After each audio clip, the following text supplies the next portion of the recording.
Good Sunday morning or afternoon, depending on wherever you're at. Um, Finally, I'm back. I went out of town for a week and I had to do some dental work, which was awesome. I actually go down to Ogadonis, Mexico, and I get my dental work done at probably 10% of the cost of what it costs here. And, if I get a filling, I go here. But down there, I mean, I can get crowns for like $350 to $500. Here, they're $4,000. And then they got to go, wait a minute, we got to do a buildup, and it's even more. So I've been going down there for like 20 years, and it's a nice little vacation for me. And that's where I was. And on Wednesday, I just slept in for a change. So, wow, we got daylight saving time is off. So now we're back to normal clocks, and we're going to notice it's going to get dark a little bit early. And isn't that interesting how we move towards the winter solstice when the days are the shortest? Very, very powerful energy.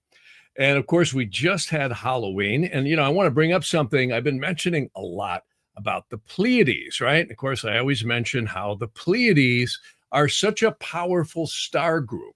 And of course, the star Alcyon is in the Pleiades. And what's interesting about Halloween is this is also close to what they call All Souls Day. And many different cultures celebrated this. And the reason why is they said it's when the veil between the living and the dead are closest. And of course, this is why we see all the Frankenstein movies. Everybody dresses up like a ghoul and, mimics the dead. And, it's kind of interesting how the astrology actually really plays into that. Why? Because you could say, sun or the earth it's actually not the sun, it's the earth, passes through this sidereal area of the Pleiades. And what it does is it actually does bring the veil between, you could say, this reality and the other astral worlds much, much closer. And many cultures had celebrated. I think the Irish had originally come up with this too. It was something called the Shawen or Shawen. I don't know if I'm pronouncing it right. But again, it is the veil between the living and the dead. So this goes way back to antiquity when this was celebrated. And what's so interesting about this is I've been talking about how on the 29th of October, we had Uranus join Alcyon. Now it's separating just barely right now. And look at the stirring we've seen in the world. A lot of stuff going on right now, and a lot of stuff going on behind the scenes that we don't hear about.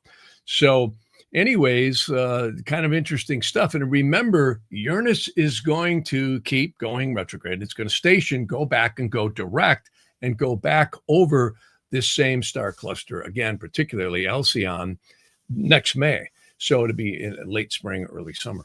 So this is, again, stirring the cauldron, the soul cauldron, like I like to call it, of the world. And Uranus always seems to have typically brought dissension and rebellion in the world against the status quo or against tyranny and against freedom. And this is what we're seeing a lot right now. We're seeing so much polarization going on that is happening. And look at, again, the mayoral race in New York, and of course the governor races. This is all happening on November 5th, right? And, people have been asking me, what do you think of the shutdown? I said, well, the shutdown, I think they're going to drag their feet definitely until after this election. And then I think they're probably going to cave. We'll see the government get back up and get running. And a lot of powerful stuff. But, it kind of goes along with this whole, situation with Uranus going over the Pleiades, so very powerful stuff. So someone saying here, it feels like spiritual warfare. I couldn't agree more. And, we got a lot of energies happening right now. Of course, Mercury is going to go retrograde 7 days from now, which is on the 9th of November. It'll go retrograde Pacific Standard Time at about 11:01:02 a.m. It's actually, if you want to get technical, 11:01:25 is what the computer says. And it's usually pretty accurate. Also, we've got Jupiter retrograding 2 days after that, which is on the 11th, which is at 8:41 a.m. Pacific time. And then we're going to have Saturn go direct this month on November 27th. So this is a lot of stuff here when we look at what's happening here. The lot of energies this month. And I'll tell you a thing that I find particularly interesting is not only is Mercury going to go retrograde, which it does 3 times a year, but Mercury is also going to be conjuncting Mars 3 times. Now, you don't need to know much about astrology to know that when Mercury conjoins Mars, it can bring violence, it can bring trouble, and a lot of, stirring up of the pot. And it's interesting because John Solomon was talking, and he's a reporter I actually find to be pretty doggone accurate. And he was mentioning about these indictments that are coming through. And I've mentioned this since the beginning of this year. I've been saying we're going to see from the fall forward some unprecedented issues. And of course, the media is not covering this, the normal media, that's for sure. You got the Comey indictment. You've got the, what's his name? John, I forget his name, but he got indicted too.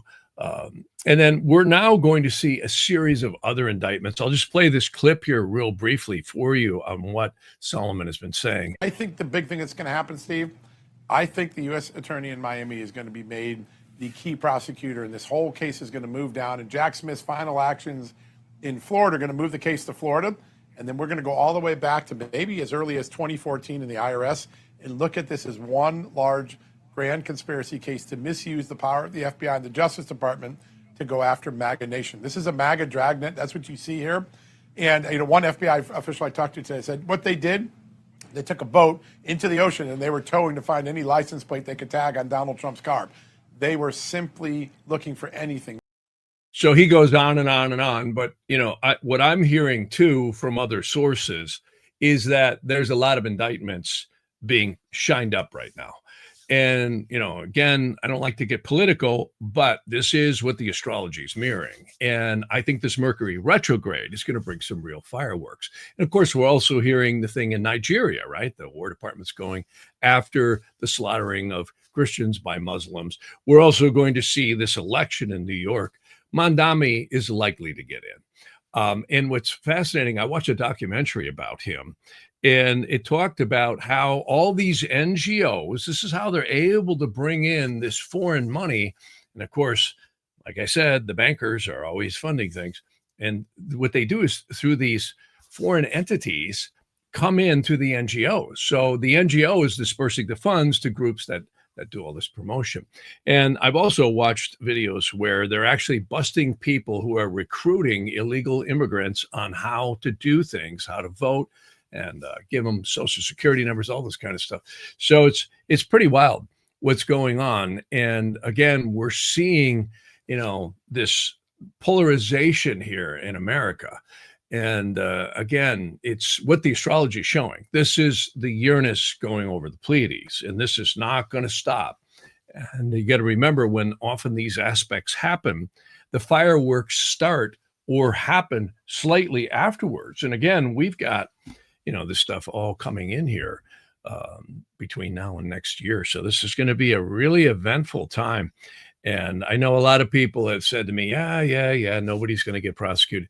I would beg to differ based on what I see in the astrology and also based on what I'm just hearing in reality. So this is all coming our way. And, like somebody's mentioning here, Elon Musk and Doge helped uncover what the government was assisting in illegal immigrants with social security cards. Right. And they also uncovered these huge, massive, complex webs of NGOs that were actually funding our own destruction. So this is very slick stuff. And they really are bringing things in here. This is, speaking of Elon Musk, I got a clip of him. I'll play this right here. And he's talking about, remember I told you about the Cloward-Pliven method of communism. And this is where, again, you create so much bureaucracy, you can't get a thing done. You create uncontrollable debt. And last but not least, you flood the borders so that you're just swamped with overwhelming expenses and bureaucracy to deal with all this. Well, look at what's happening here. Elon Musk was on Joe Rogan, and he was talking about how in Europe, particularly England, Ireland, Scotland, and other European countries, but particularly he was focused on how C.S. Lewis had actually written about the Shire in, Lord of the Rings, where these little hobbits live, of course, but he was speaking more in analogy to these quaint, quiet little villages where people live. They just live lives of quiet, placid, existence. And all of a sudden they get infiltrated. A little village of 500 gets infiltrated by 1,000 people. Here, listen to this. I'll run it back to the beginning so you can hear the beginning. It's quite good. 1,000. Yeah. These like lovely sort of small towns in England, Scotland, Ireland. They've been like sort of living their lives quietly. They're like hobbits, frankly. So it's in fact, J.R.R. Tolkien based the hobbits on people he knew in small town England, because they were just like lovely people who like to, smoke their pipe and have nice meals, and everything's pleasant. The hobbits in the Shire. So he was talking about, places like Hertfordshire, like the Shires around in the Greater London area, Oxfordshire type of thing. But the reason they've been able to enjoy the Shire is because hard men have protected them from the dangers of the world. But since they have almost no exposure to the dangers of the world, they don't realize that they're there until one day, 1,000 people show up in your village of 500 out of nowhere and start raping the. Someone was saying Elon Musk is, not to be trusted. And I would say, well, I would beg to differ, because at least on that issue, I'll say that, because I've got clients in Europe, and I was talking before with the mic muted. Sorry about that. I had a gentleman had me do a bracelet that hid all his gems inside so no one could see it. And the reason why, they said there was so much crime.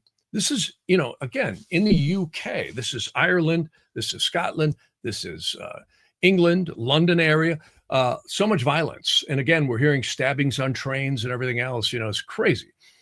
So this is not a fallacy of Elon Musk's imagination. I'm hearing this globally, going on everywhere. Everyone is speaking about this, where there is a lot of violence and a lot of infiltration. And again, when we go back and we look, this is the NWO trying to push. And again, this is why I'm bringing this up. It's not to get into politics, and I want to argue with people about Elon Musk and everything else, but it's what the astrology is showing. And this is nothing new. I mean, when you look back in time at some of the stuff that has gone on this planet, the revolutions and the violence and the craziness, it's nothing new. So, and we're kind of in the throes of that right now. Remember, Uranus is going to go station and come back and go back over Alcyon and finish up its sojourn through the Pleiades again. Very, very powerful stuff. So again, one of the things I was mentioning is I think this Mercury retrograde is going to be really powerful. The reason why Mercury is going to conjunct Mars 3 times back and forth as it retrogrades. And if there was ever a Mercury retrograde, I would tell you to be a little more careful on. It's definitely this one. Why? Because when it hits Mars, you definitely want to back up your computer. You definitely want to check your vehicle, drive more carefully. I would also tell you avoid confrontations with people. Out here in Los Angeles, I drive a motorcycle, and I got to tell you, when I see crowds blocking the freeway, I get off.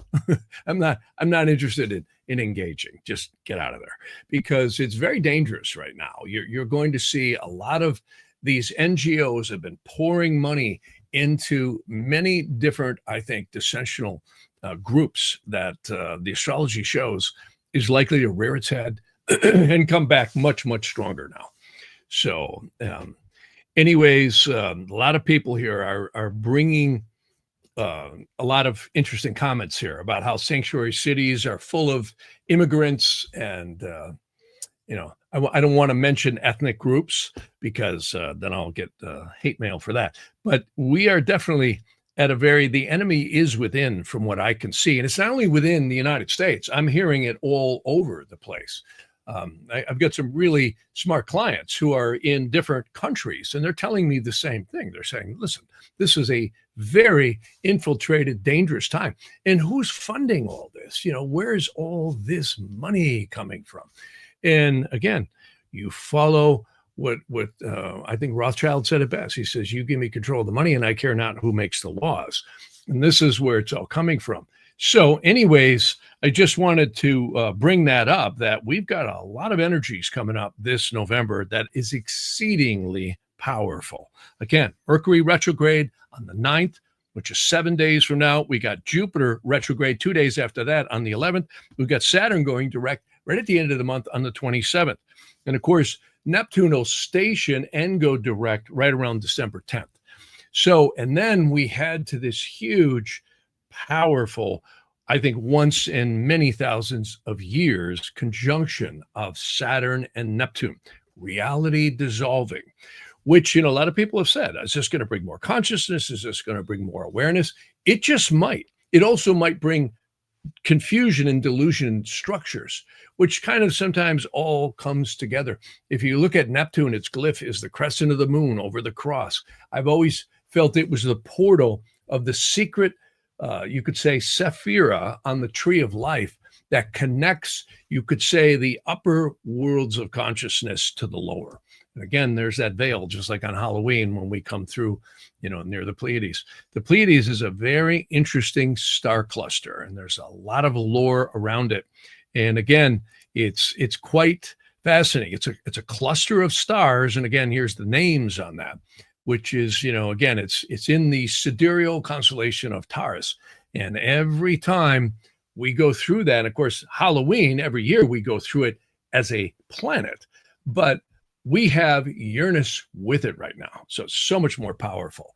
And by the way, Mercury is going to retrograde and come back in and touch areas of it. So very, very powerful time right now. Definitely a cocktail for a lot of dissension and insanity coming up here. And let's hope everybody stays stable and it stays that way. But I would definitely watch my driving, back up my computers, check your tires, your brakes, and be more safe, even running around being safe. Not that you create fear, but you create awareness. Now, the positive side of that is Mercury Mars always stimulates intellectual focus, or it excites a time where you can get busy and complete a lot of intellectual things. Like if you're a writer, or if you're into something that takes a lot of intellectual focus, computer programming, whatever, great time for that. Why? It's Mercury is communications and logic, and Mars is force. It also rules the crown chakra, which is the life force energy passing through us all. And it also rules war and dissension. So that's another thing I wanted to bring up too. The CEO of NVIDIA, which is Jensen Huang, he I just watched him on the news this morning talking about how they are now bringing the most advanced AI chip to the United States. And of course, that factory apparently has already been built in Arizona. I think it's right outside of Phoenix somewhere. And it's going to be quite a boon for the United States in terms of technology. It's bringing back all this technology from Taiwan to here. And again, the news doesn't report anything about the fact that all these Asian deals and the China deal just got made. But again, this all kind of fits the astrology right now. The Saturn trining Jupiter in the sidereal water trine, which is accomplishments. It makes things come together.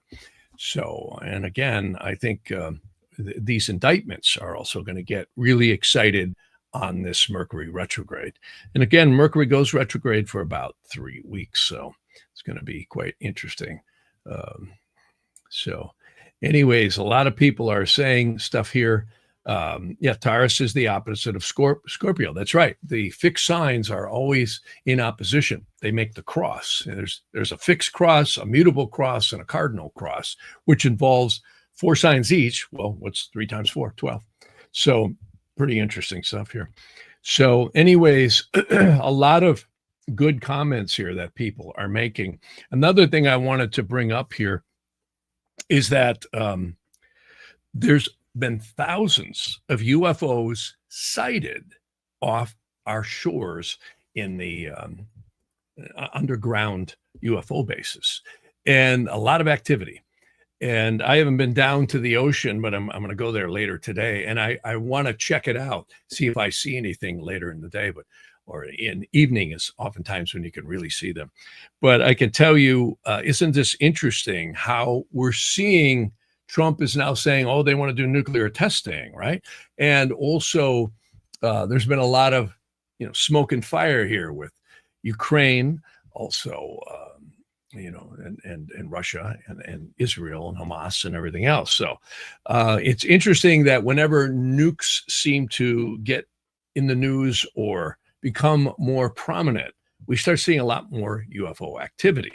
And I actually did some research on this years ago, Maelstrom Air Force Base and other events that had happened. Was there any, you could say astronomical correlations to this? And I actually found yes. And this also parallels what I've been speaking about, the Uranus going through the Pleiades over Alcyon again. Isn't this interesting that we're seeing the world kind of flex its muscles here militarily? And we're also seeing more UFO activity, or UAP, whichever one you want to call it. But that is something I wanted to bring up that I thought was pretty significant, because there's been a lot of reports on that. And so a lot of things here are going on. I also would be a little bit concerned, not that I think it will happen, but it could, is false flag events. And the reason why there's Arctic frost with Jack Smith and all these indictments coming, don't be surprised. The owners aren't going to just roll over and say, oh, okay. So this is, again, kind of goes, this is a very dangerous Mercury retrograde. Now, let's hope it all passes. Mercury goes retrograde every year, 3 times a year. This one is just much more pronounced because where it's going retrograde, and again, the aspects to Mars, very significant. So we'll see where that all goes, because that could be something that is something to watch for. So I'm reading the comments here, and someone's saying here, if we create a direct democracy, where would the cryptographic networks get paid and participate? It can be part of a universal income. We would vote to send money to Israel. Yeah. So yeah, there's a lot of dissension here between what is going on with these wars. And, I don't want to comment on that. The only thing I can say is that it definitely is some questionable sources of money on all of it. No question. Someone's saying here, how will February 2026 be compared to November and December of 2025? I think this Saturn-Neptune conjunction is going to be really powerful. And that kind of brings me up somebody I wanted to mention here, and that was Rudolf Steiner. Let me see if I can, well, here, I'll just hold up his picture. He looks just like Jeremy Irons, doesn't he? In fact, I actually thought, wow, is that Jeremy Irons here? I keep it in focus here. But Rudolf Steiner was a very interesting guy. And why I bring him up is many people might know him from the Waldorf schools, which is, we actually had my son Aiden in the Waldorf schools, and I liked it a lot because it cultivates individuality instead of just programming, which is what some of the K-12 schools do. Not that some of the schools aren't good, but what's interesting about Steiner is he was born in 1861. He died in 1925.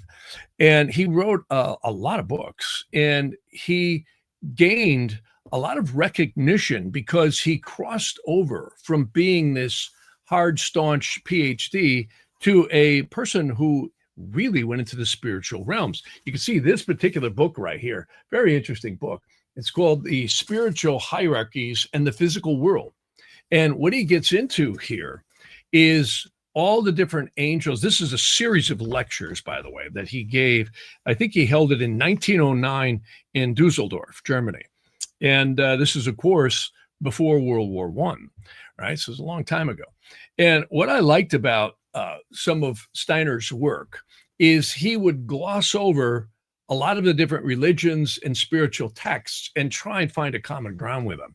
And one of the things that I think he found that was most interesting was the comparative analysis between the Vedas, Christianity, Judaism, and Buddhism, and many different things. And what he came to a conclusion on, which I have to agree, this is something I talk a lot about, is consciousness is in the center. And he had a number of different lectures here. I'll just kind of go page through here, the topic here to keep, what I wanted to talk about a little stimulated here. But one of the things that I loved was he spoke about spiritual beings in humanity. He talked about the nature spirits, which, again, today we hear this stuff and we go, wow, that sounds like old medieval folklore. But that is the fire spirits, which are the salamanders, the earth spirits, which are the gnomes, the fairies, of course, which are the air spirits, and the undines, which are the water spirits. And he said how these had interacted with humanity for thousands of years. And one of his complaints, and I have to agree with this, is when hard sciences came in, when Darwinianism came in. And, we've seen that separation now with the age of so-called reason, right, and logic, which has brought us a lot.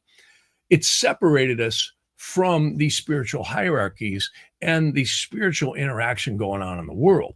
And I mean, when we drive down the road in our cars, and we sit here on our iPhones or Droids or whatever else we own, right, in our computers, it's really hard to go there because we're in such a technological world. Everything is, go to the store and buy it, right?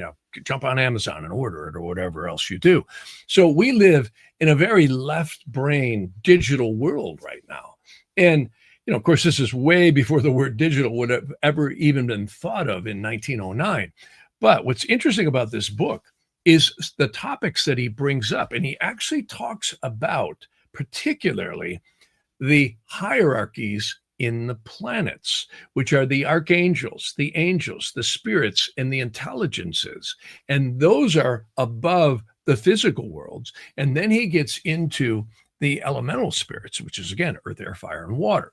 And he talks about Archangel Michael, which rules fire, Archangel Gabriel, which presides over the water spirits, Archangel Raphael, which presides over the air spirits, and the Archangel Uriel, which presides over the earth spirits. And again, we see, the construction equipment, digging roads and mining, things. Well, there's so much that was available about alchemy, about how, there was actually a law in England that forbid the alchemical creation of gold and silver. Now, why would you create a law if something like that wasn't true? And it's very interesting. Now we get into Tartaria and we get into all these amazing structures that no one can seem to explain how they were built, including the pyramids, right? And it does seem our history has been quite skewed. Well, Steiner touches a little bit on some of this stuff. And he also talks a lot about how the Vedas and Christianity and the Gospels are very connected here. And again, it's very interesting how the esoteric Christianity is very little focused on in secular religion. And that is, we always hear this, he cast out Legion, right? Went into the desert for 40 days and the devil became a slave, right? All this stuff, which parallels so much of the ancient texts, particularly in the rabbinical texts, in the Kabbalistic texts, the Vedantic texts, and the Buddhist texts, and the Tibetan Lamas as well, of which hundreds and hundreds of thousands may have been slaughtered by China. So it's very interesting how this all points to one source, and that is human consciousness. And that's what he focused on. So this is an interesting book. It's a little bit, kind of, lengthy to read in terms of comprehending what he's saying, but he ties together some of the elements that I really have to agree with. And that is that astrology is the science of time and, you could say, energy. It's not us. And that's where I really differ from a lot of astrologers. Astrologer, oh, you're a Pisces, you're an Aries. No, you're not. You're a reflection of your soul roots sojourn here in this time and space, meaning we are not our astrology, which is what modern, 1960s, hey, baby, what's your sun sign astrology has become. And, people run around identifying their personality traits with their astrology. Now, I'm not saying it isn't somewhat in alignment with that, because it is. But to declare us our astrology is like saying we're just puppets on a string, which is not true. However, it feels like that because when you examine your transits, your progressions, and your dashas, or whatever else you're studying in astrology or having an astrologer read, it feels so powerful that it might be like that. Well, that's just like going down the road in a car and having 80-mile-an-hour winds buffeting you back and forth and trees blowing across the road. You will be affected, and you might feel like a puppet on a string in that condition, right? Or heavy rains, you got to slow down, right? But the same thing in astrology. If you have a difficult transit going on, that's an energy affecting you, including if you have a positive one going on. That's an energy affecting you, but it's not you. See, and this is why I really liked the older, quote unquote, astronomers. When you start getting back pre-1700, particularly in the 1100s, I've mentioned Rabbi Ibn Ezra and Guido Bonatti, and you start getting into Dorotheus. These are older astrologers way back in the Egyptian, Babylonian, and Chaldean times, as well as in the Vedantic, the Nadi astrology. You'll find they knew these energies were exceedingly powerful. In fact, many of the yogis in India said this energy sometimes is so powerful that it's almost impossible to not be affected by it. Unless, of course, you sat on a mountaintop and chanted Om, which might be the only way you'll totally get away from it. But it's exceedingly powerful. But that's just like saying when we're on the road driving the car that certain road conditions aren't exceedingly powerful. Of course they are. You're at the effect of them. Sometimes you can have an accident from them, but it's still not, never do we say the road is us, never do we say the car is us, right? Or the journey is us. No, we're separate from that. And that's why I love ancient classical astrology and ancient Vedantic astrology, because it prefaced it the right way. It focused that we are the experiencer. The astrology is the effect of energies releasing in time. I always say God created time, so everything wouldn't happen at once. And I think there's so much more truth to that than we know. We are in time and space in this particular reality structure, and we're all going to grow genetically old. We're all going to exit this meat suit known as a body. But the consciousness, and this is, again, why I really credit, Rudolf Steiner. He focused on that. Now, many modern, I won't mention their names, but they rip on Rudolf Steiner. Oh, he's pseudoscience, right? He's crazy. All this was intuition and fabrications of his mind. Well, I would tell you, he focuses also very much on the Rosicrucians and many other secret societies.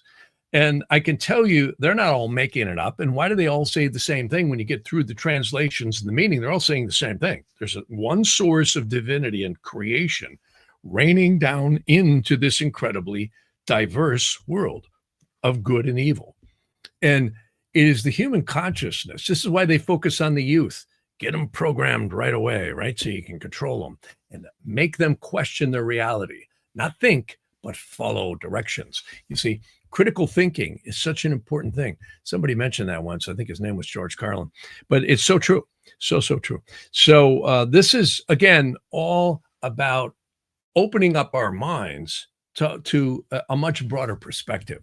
And again, I always mention the book, The Magus of Strovolos, which is an elegant book to read. And it also focuses on that whole element of human consciousness, your rationality, which is outside of the influence of astrology, though it will be very influenced by it. And again, these phases that we all go through, the phases of Saturn, which every 7 years goes through your chart. You've got Mercury retrograding in your chart somewhere 3 times a year, and it'll do it in the 4 quarters of the movement of the sun, because Mercury can't be far from the sun.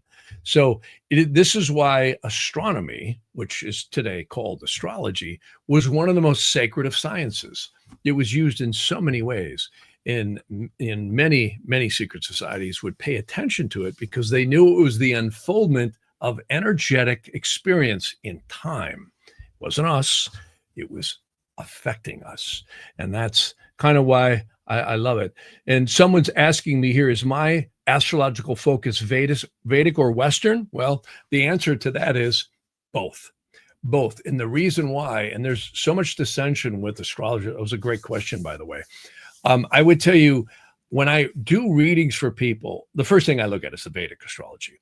Or you could say, and I don't just look at quote unquote Vedic, I look at Nadi astrology. I also look at Tajika, and these are branches. And then the Parashara methods. There's many different branches in Vedic astrology. And I find it's exceedingly accurate on the path of the soul. But I also look at tropical astrology. And many people out there say, well, wait a minute, Vedic astrology is the better one. Well, it's amazing and I love it. But I also have a whole section, a sheet that I write out before I do readings where I examine things called secondary progressions. Do you know that when you're born, the earth is a time machine? Literally, if you are, let's say you're 70 years old, okay?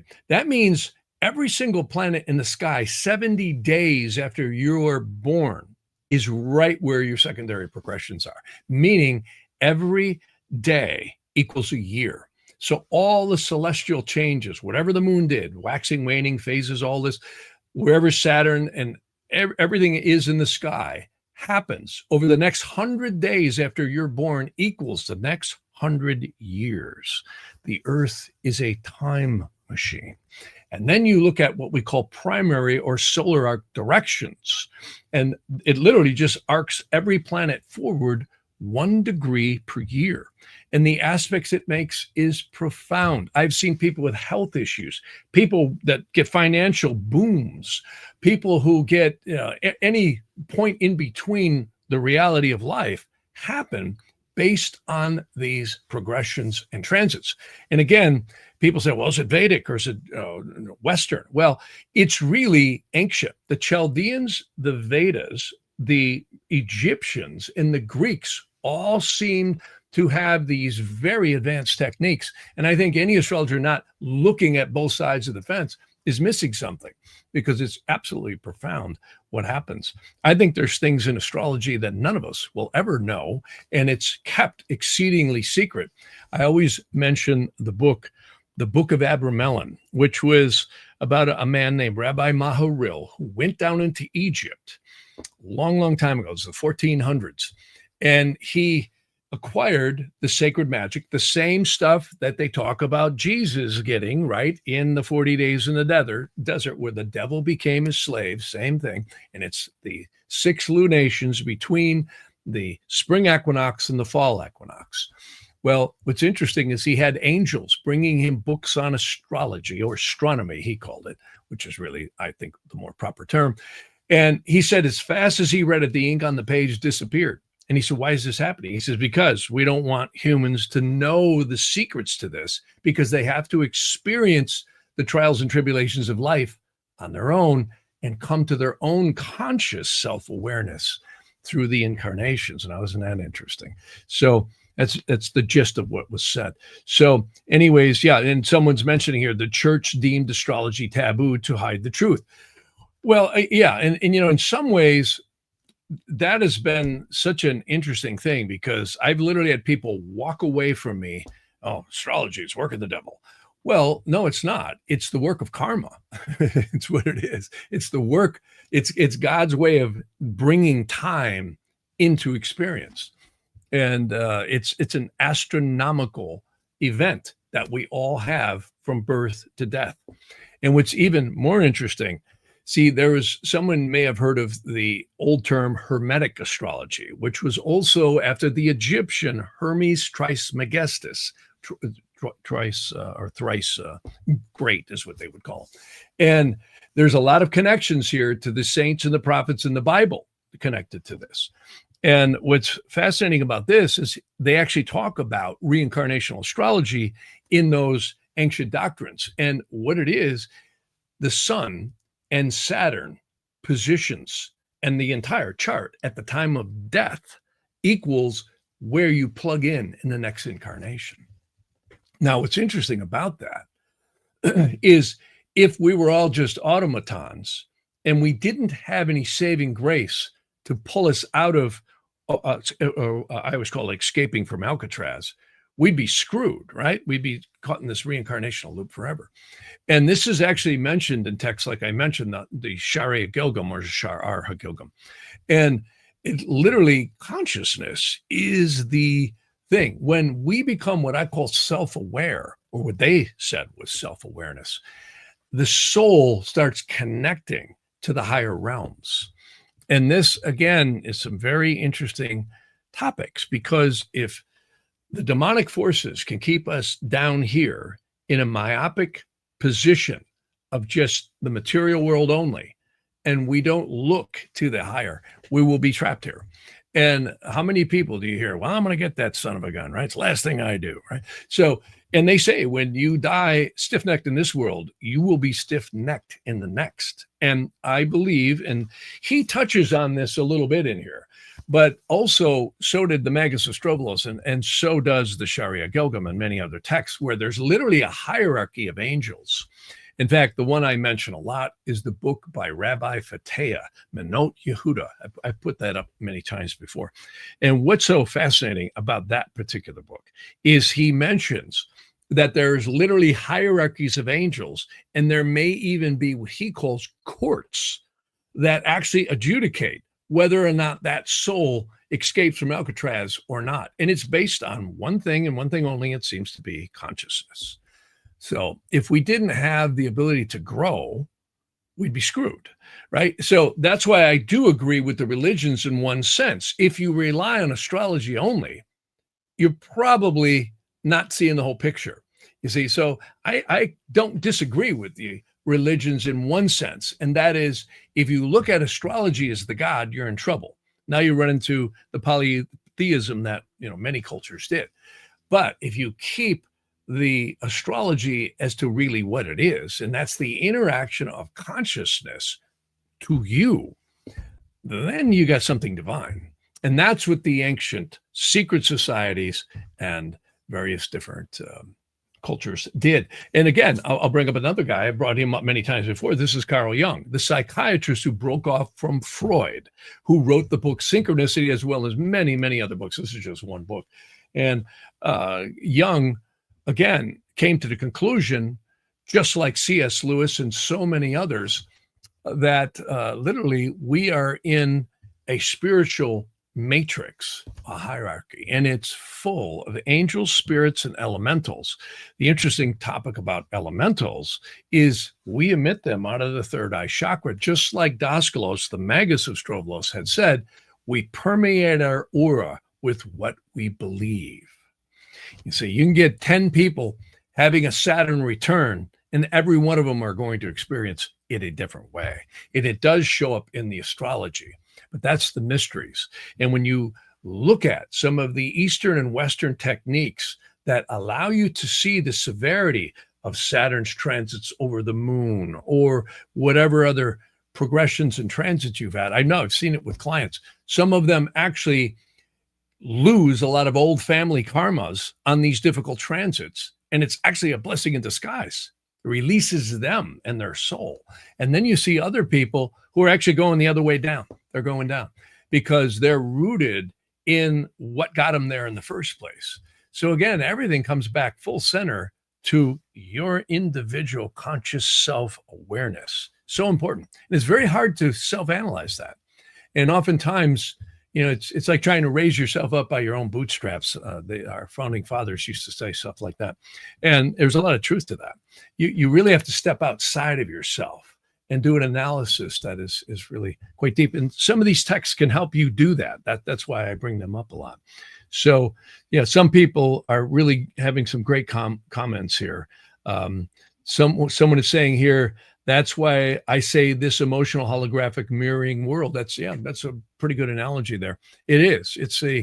I mean, the world's real. Try walking through a wall on the lower dense physical plane. Drop a brick on your foot. Like many of the yogis in India tell you, oh, the whole physical world's an illusion, right? And I go, well, I don't know about that one. Call me in the first of the month, right? Or get cancer, or have an ailment, or, have something happen physically. It's a real world. But they're right, because we all will exit this physical realm or body known as death.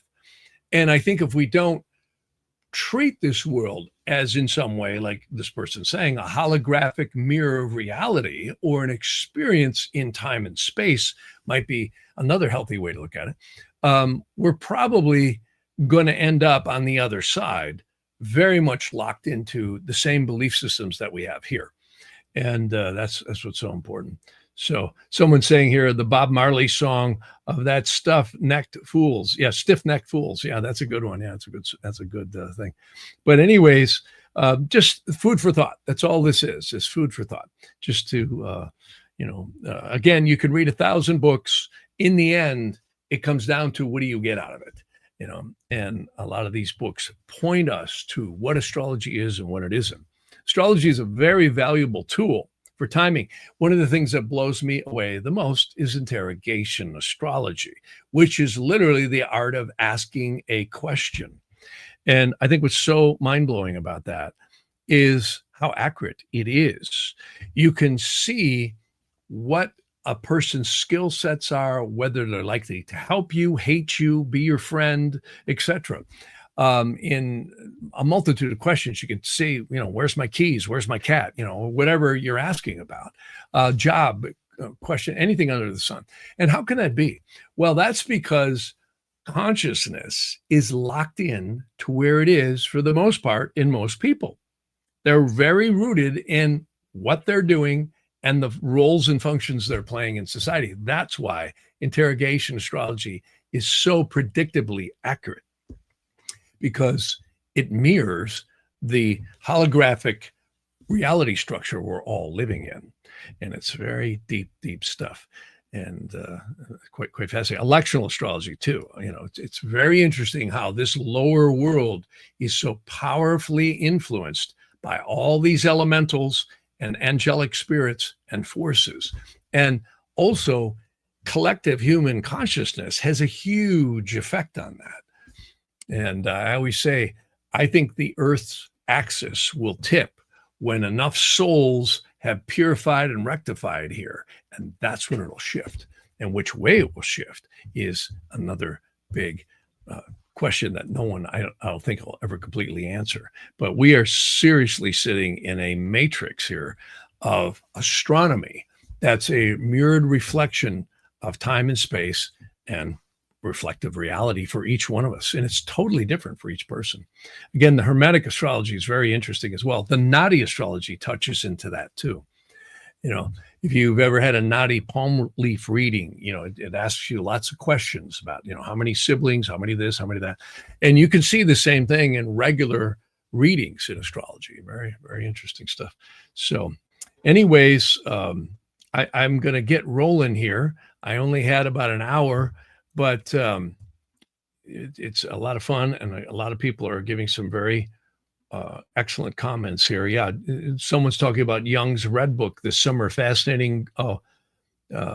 Great. And when doing the 12th house alchemy, Jung was a very interesting guy, Carl Jung. He was again a psychiatrist, and another guy. I've always enjoyed psychologists and psychiatrists who had evolved near the ends of their careers. I notice the older they get, they start really understanding and looking not only into just the psychology and psychiatric models, but they start exploring other occult hidden forces that affect the mind. And John Mack was one of them. And he passed away, but I had a chance to meet him. If anybody who doesn't know who he was researching into whether people who had abductions from UFOs and UAPs or whatever they call it were real or not. And his conclusion was they were real. The other one I liked a lot was M. Scott Peck.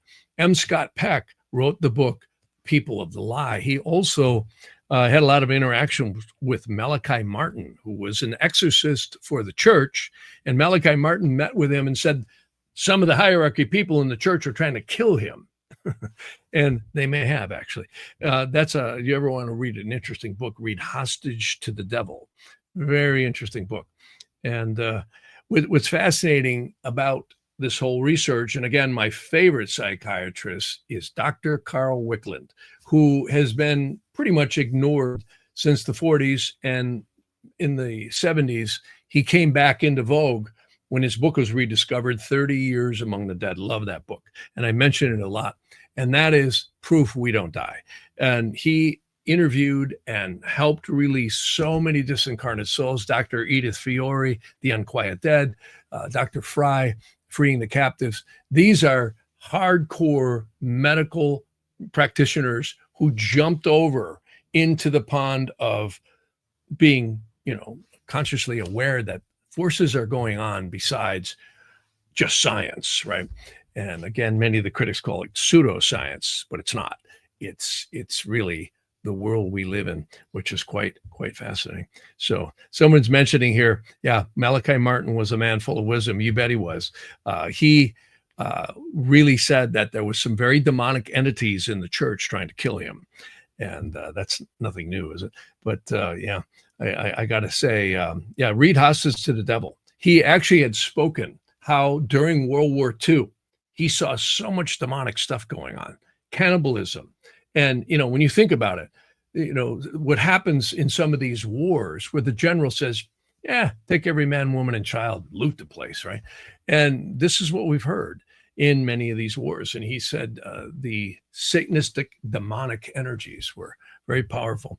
And again, if you read the Sefer Yetzirah, which is the book about the lower physical worlds, it is the cube of six. It is why you see so many of these, not all of them, but some of them, these very demonic secret societies, they worship the satanic forces because it is the physical world of power and space and time.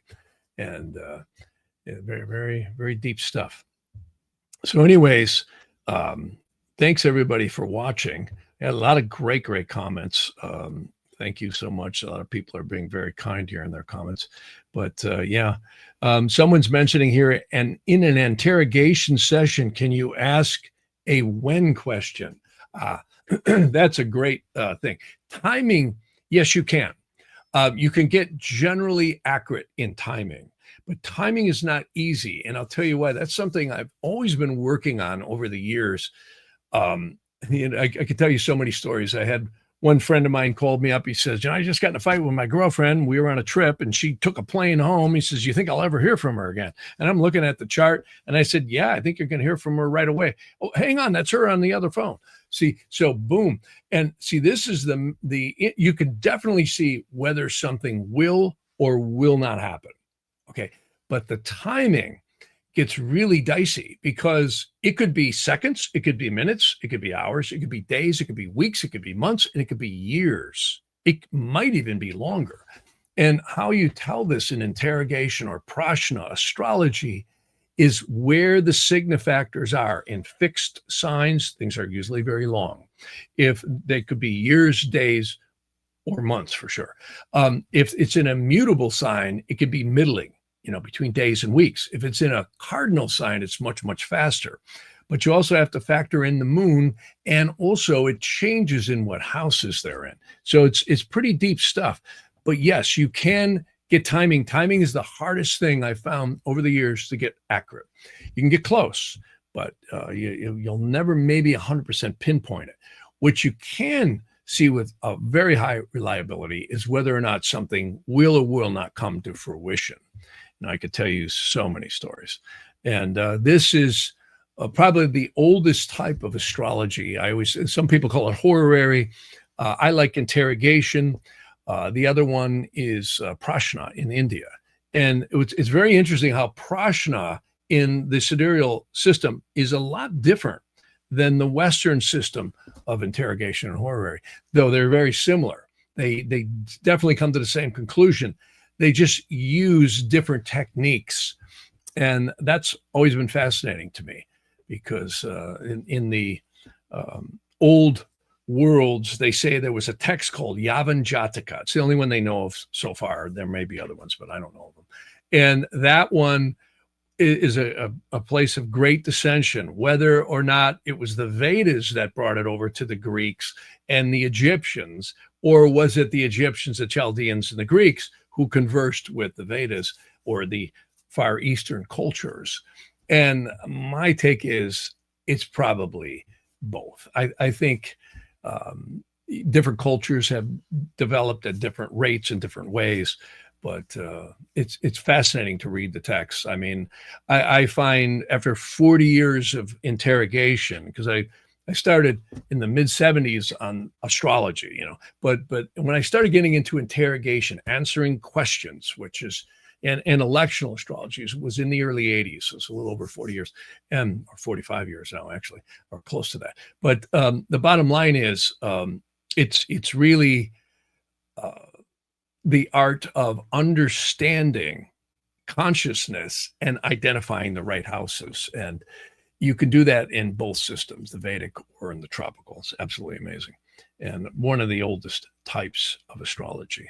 And again, I'll never quit rereading a lot of the old texts. And I'm always blown away at the diversity of different astrologers' techniques. And they're all similar, but they use a lot of tricks. And there's a lot of secrets to astrology that I don't think we'll ever fully figure out. So anyhow, a lot of great comments here. Thanks everybody for your kind comments. Yeah, someone's mentioning timing, meaning synchronicity. Well, maybe, and I also think, again, you got to enter consciousness into here. And that's what's most interesting. Someone's mentioning timing, meaning synchronicity. Yeah, I mean, I would tell you that, that was the whole premise behind the psychiatrist Carl Jung's synchronicities. And we've all seen this where we've had, we'll be thinking about someone and then they call, or, all these things. Well, that gets into this whole other realm that interacts quite possibly with the spiritual hierarchy. See, astrologers tend to look at just planets, right? But when you look at the old worlds, they were saying, no, they are spiritual hierarchies of archangels, angels, spirits, and intelligences. Absolutely fascinating stuff when you look at it here.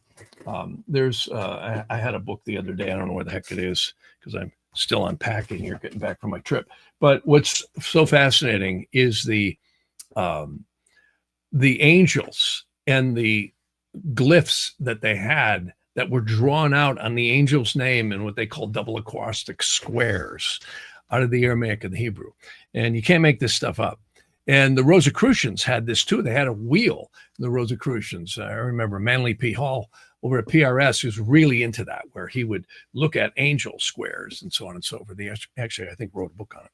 But a lot of secrets there, a lot of secrets that none of us will ever fully unveil down in this lower state of consciousness. The human mind is only capable of comprehending so much in our logical sequence of what I call deductionary reasoning.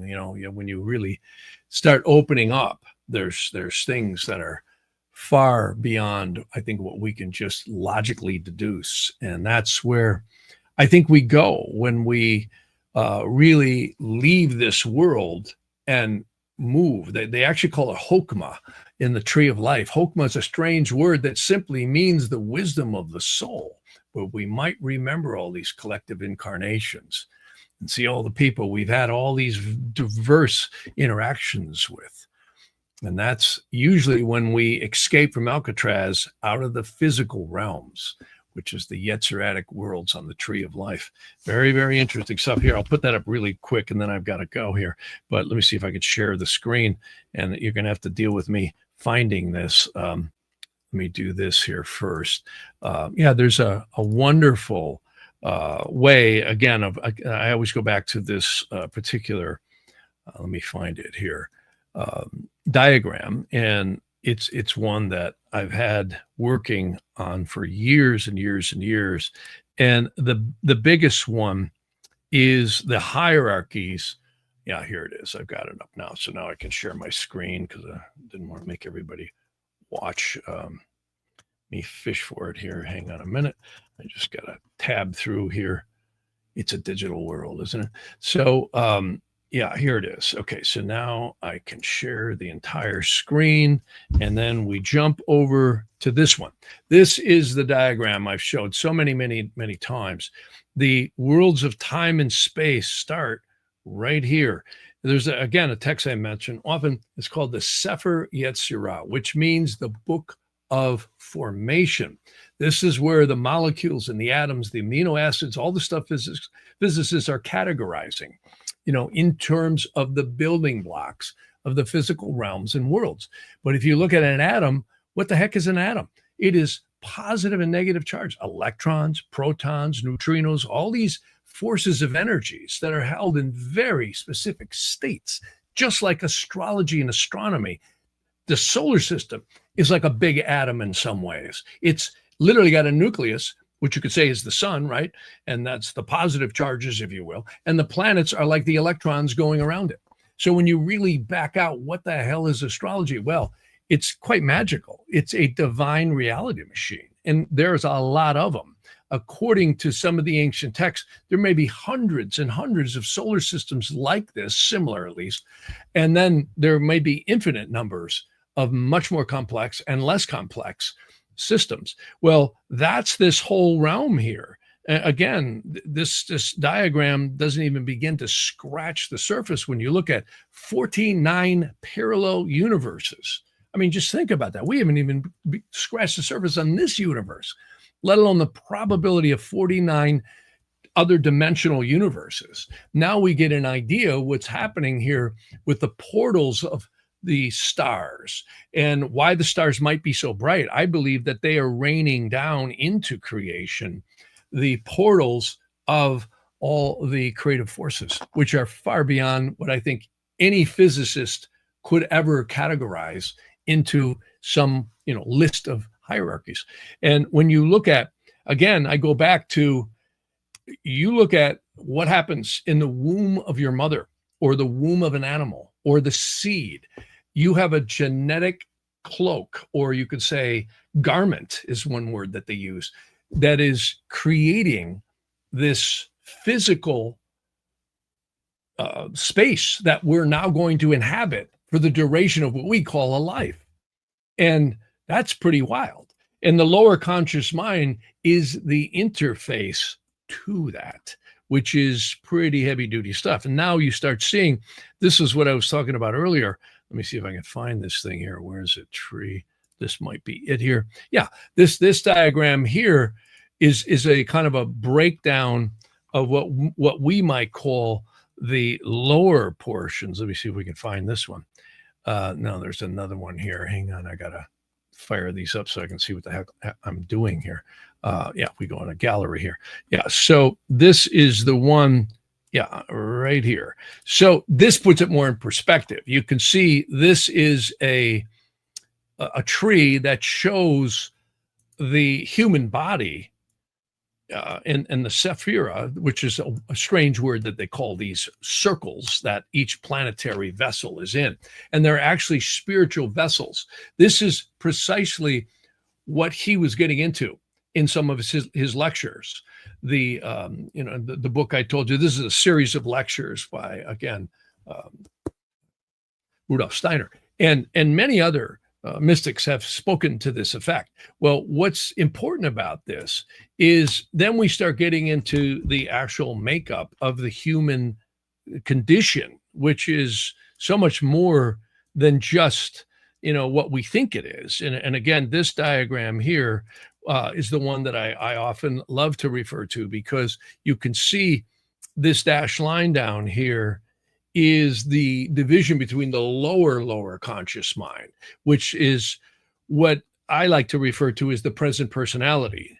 The Magus of Strovolos used that same term, and I love that term because your mind is your present personality interface to the world we are in, and when you stop and think about that, that's not you. That is like the steering wheel, the gas pedal, and the brakes to this realm. When we were little kids, we were learning how to walk and talk. In fact, we couldn't walk for the first year. Think about that. If it wasn't for our parents, we wouldn't be alive. right? Somebody had to take care of us, right? Feed us, take care of us, change our diapers, all that, right? And by the end of the first year, we're standing up a little bit, starting to really talk. Some kids are actually walking. By the second year, oh my God, we're off and we are running. And the rest of our existence, we are packing this lower conscious mind with what we believe, right? And they say the more we incarnate, the more we start touching the spirit and something also known as the neshama, which is the karmic bondage of the soul. See, if you look at what is Saturn, every astrologer will run around and tell you how bad Saturn is. Well, it's actually not bad. It is the karmic portal or vessel to the, you could say, unfoldment of karmic time. And that gets into a lot of deep stuff. So the religions telling us that astrology is the work of the devil is not true. It is the work of time and space on the soul. And that's where Vedic astrology is superior, because it hasn't been tainted as much by the religions. Not that I totally disagree with the religions either, because, you can't replace God with astrology. But on the other hand, or divinity, if you will. But on the other hand, you can certainly see where you might be in your evolution of consciousness, especially through the Vedic astrology and in the progressions of the Egyptian, Chaldean, and Babylonian astrology. It's quite fascinating. And we might end up reincarnating down here until we escape from Alcatraz. And they say once the consciousness becomes more aware, that's when we come back into releasement from the bondages on the soul into Hokmah, which is way up here. Now, this is very small. I'll dive in on this, but you can see if I zoom in here, you can actually see right here. What does it say? Hokmah, which is outside of time and space, becomes what we might refer to as the wisdom or remembrance of the past lives that were experienced down in the various realms and dimensions in the physical worlds. So what the heck is time? And it's interesting, daylight savings time just completed, right? So, I mean, when you look at time is literally what I would like to call a human construct. And it really is. Not that time isn't real in this world, because it certainly is. Again, if you look at here, let me stop sharing. There we go. Now I'm back. So if you look at time is a very interesting element. And, many physicists have grappled with what is time and what does it mean? And, we've actually seen, like in the slit experiments. By the way, I want to bring up him one more time. Rudolf Steiner is the one who worked with Lily Kalisko, who did the cell salt tests as to whether or not metals form at a stronger or weaker bonding at the astronomical or astrological aspects. And the overwhelming conclusion was, yes, it does. This is why I like to cast metals at certain times when I create gems, because, or not create gems, but create the piece. I actually have the caster. I tell them, okay, go ahead and cast now, because that's when the energies are strong. And you'll find if you cast metals when the moon's opposing Saturn, or the sun is opposing or squaring, not good. It will not have the same energy as it does when you cast it with very positive aspects. And there's a multitude of them. This gets into literally alchemy. And of course, the time the gem is set is very, very important. So a lot of fun stuff. So anyways, and a lot of great comments here. God, I wish I had more time today. But someone's saying here, I've heard past lives are not linear. Absolutely. My opinion as well. Some people seem to leapfrog many hundreds of years before they reincarnate. Others will do it quite rapidly. So it's a very interesting thing, because one of the things, and there's some wonderful texts I've got about this, where they call them lokas. In fact, we heard this, remember, in the movie Thor, Loki, remember, he was dimension jumper. So a lot of Hollywood movies, the writers are tuned into this stuff. And what's interesting is there's different dimensions. And by the way, what I was showing you, that big diagram, they say there's 49 dimensions and 49 subdimensions in the astral plane worlds, which means when we exit this body, we are going to go into multitudes of dimensions which are correspondent to your consciousness, your conscious self-awareness. And that's a deep thing, because when you think about that, wow, I mean, it's like, okay, you're now navigating outside of linear time and space. So, and again, there's so many mysteries to the soul. They say angels actually have a lot to do, and God only knows literally, if there is some hierarchical order that is connected at the top of the soul roots that actually direct where your soul might go next. And I think it has a lot to do with, and it may have everything to do with consciousness. And this is the general conclusions of many psychiatrists, of many, again, spiritual researchers, which is the stuff that I love to do.